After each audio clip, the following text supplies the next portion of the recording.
Good morning everyone. आज की हमारी क्लास एचडीपी सेकेंड ईयर के लिए है और आज हम पढ़ेंगे टिटेनस।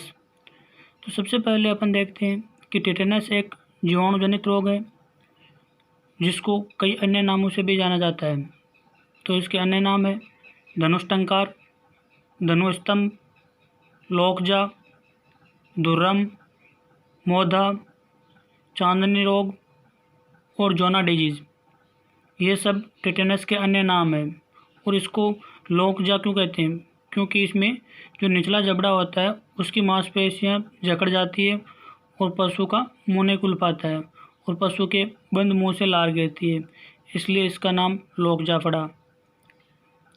तो टिटेनस मुख्य रूप से घोड़ों का रोग है और बिल्ली में टिटेनस नहीं होता है। यह भी कई बार क्वेश्चन पूछ लेता है कि किस पशु में टिटेनस नहीं होता है, तो बिल्ली है उसमें टिटेनस नहीं होता है।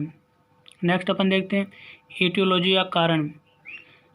तो टिटेनस क्लोस्ट्रीडियम टिटेनी या बैसिलस टिटेनी नामक जीवाणु से होता है और यह जीवाणु ग्राम पॉजिटिव व एनारोबिक होता है तथा प्रतिकूल परिस्थितियों में मिट्टी में स्पोर फॉर्मिंग करके जिंदा रहता है। नेक्स्ट है कि क्लोस्ट्रीडियम टिटेनी नामक जीवाणु है उसके संक्रमण से 3 प्रकार के टॉक्सिन उत्पन्न होते हैं।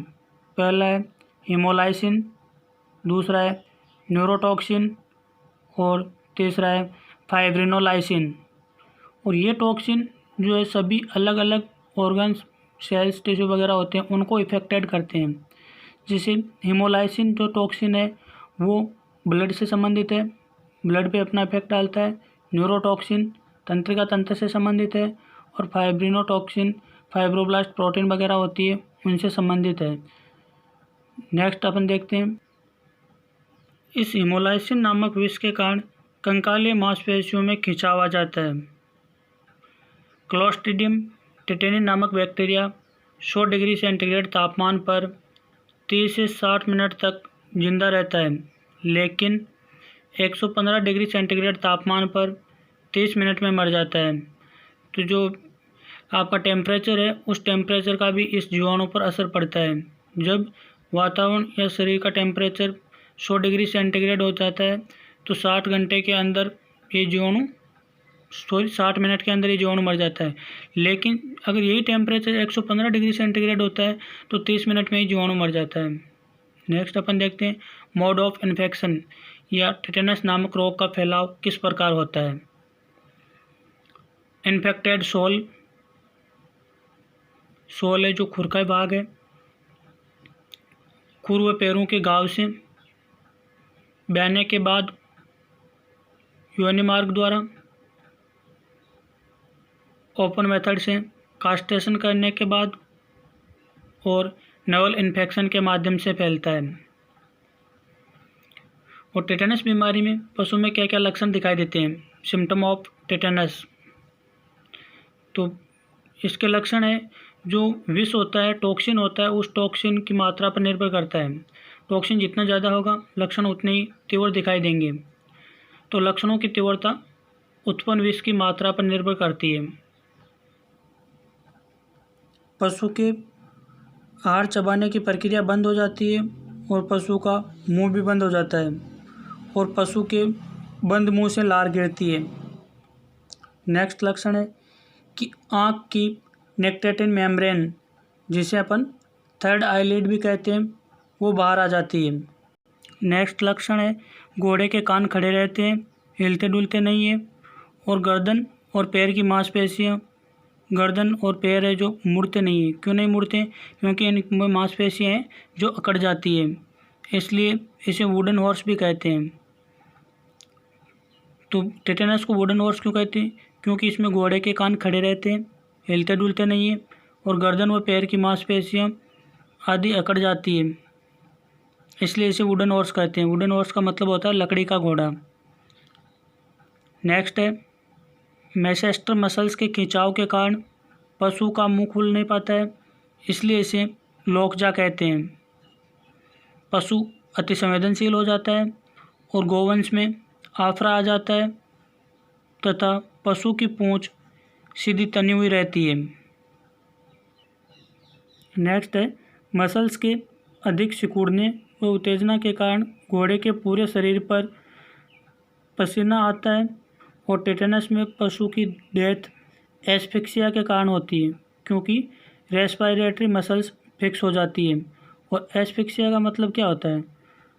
एस्फिक्सिया का मतलब यही होता है कि पशु को पर्याप्त मात्रा में ऑक्सीजन नहीं मिल पाती है, पर्याप्त मात्रा में श्वसन क्रिया नहीं हो पाती है। और एस्फिक्सिया के कारण पशु की मौत 3 से 10 दिन में होती है, अचानक नहीं होती है, क्योंकि उसकी श्वसन क्रिया कम हो जाती है। नेक्स्ट है डायग्नोसिस। तो डायग्नोसिस अकॉर्डिंग टू सिम्टम और अकॉर्डिंग टू हिस्ट्री और घाव की स्थिति के आधार पर किया जाता है कि अगर पशु को कोई घाव वगैरह है तो उसके माध्यम से तो नहीं फैला है। इसके आधार पर अपन डायग्नोसिस करते हैं कि पशु की टेटनस है या कोई अन्य बीमारी है। अब अपन देखते हैं ट्रीटमेंट या उपचार। तो उपचार करने से पहले सबसे पहले आपको ये ध्यान रखना है कि पशु को अंधेरे में रखना है। चांदनी रोग नाम इसलिए पड़ा क्योंकि पशु है जो उजाले को देखकर डरता है इस रोग में। उसके पश्चात injection penicillin G 22,000 international unit पर केजी बॉडी वेट के हिसाब से लगानी है। और न्यूट्रलाइज ऑफ टॉक्सिन को न्यूट्रलाइज या उदासीन करना है, उसके लिए एंटीटॉक्सिन काम में लेना है। टेटनस एंटीटॉक्सिन टेट के नाम से इंजेक्शन आता है। नेक्स्ट है टेटनस टॉक्सॉइड ओनली प्रोफाइलेटिक। और अगर मांसपेशियों में टेटनस है तो जकड़न होगी, तो उस जकड़न को कम करने के लिए क्लोरप्रोमाजिन 0.02 से 1 mg पर केजी बॉडी वेट IM या IV पशु को 4 से 8 घंटे के अंतराल पर देना है। अगर अभी सुबह इंजेक्शन लगाया है तो उसके 4 घंटे के बाद ही रिपीट करना है, 4 घंटे से पहले आपको रिपीट नहीं करना है। और पशु को नॉर्मल सलाइन या RLA जो फ्लूइड थेरेपी के रूप में दे सकते हैं। इसका कंट्रोल है जो कैसे करते हैं टेटनस का कंट्रोल करने के लिए पशुशाला में कील और नुकीली वस्तु नहीं रखनी चाहिए। पशु को यदि गहरा घाव हो गया है तो उसे एंटीसेप्टिक सॉल्यूशन से ड्रेसिंग करनी चाहिए। और पशु के घाव होने पर पशु के टेटवेक नामक इंजेक्शन लगाना चाहिए। 1500 से 3000 इंटरनेशनल यूनिट में आता है और IM लगता है। और अगर पशु को ओपन मेथड से कास्ट्रेशन कर रहे हैं तो कास्ट्रेशन करते समय विशेष प्रकार का ध्यान रखना चाहिए। यह आपकी टेटनस कंप्लीट हो जाती है। वीडियो को लाइक और शेयर ज़रूर करें।